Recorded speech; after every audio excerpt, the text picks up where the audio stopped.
اللہ تعالیٰ نے دوسری صفت بیان فرمائی، وَإِذَا خَاطَبَهُمُ الْجَاهِلُونَ قَالُوا السَّلَامَ۔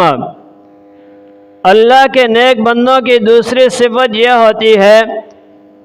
کہ اگر دنیا کے اندر ان کے اوپر کوئی ظلم کرتا ہے، کوئی زیادتی کرتا ہے،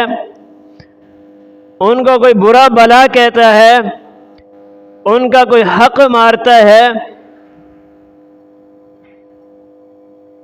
اور ان کو کوئی طعن و تشنیع کا نشانہ بناتا ہے، فرمایا قالوا السلام، جو میرے بندے ہوں گے وہ اپنے اوپر ظلم کو بھی برداشت کر لیں گے، لوگوں کے طعنوں کو بھی برداشت کر لیں گے، لوگوں کی باتوں کو بھی برداشت کر لیں گے،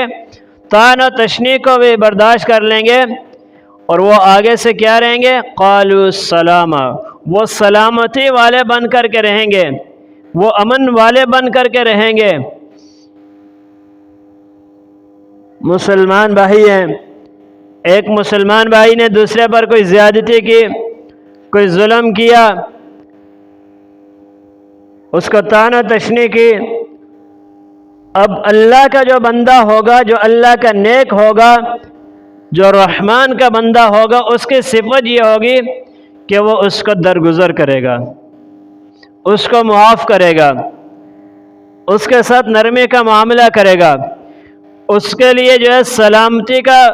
پیکر بن کر کے آئے گا۔ قالوا السلام، امن کا گہوارہ بن کر کے آئے گا، بدلہ لینے کا نہیں سوچے گا،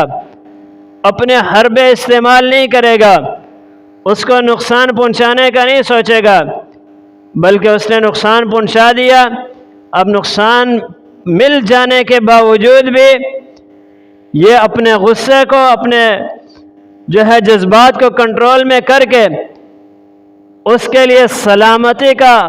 امن کا پیغمبر بن جاتا ہے اور اس کو امن کا درس دیتا ہے۔ یہ رحمان کے بندے ہوتے ہیں۔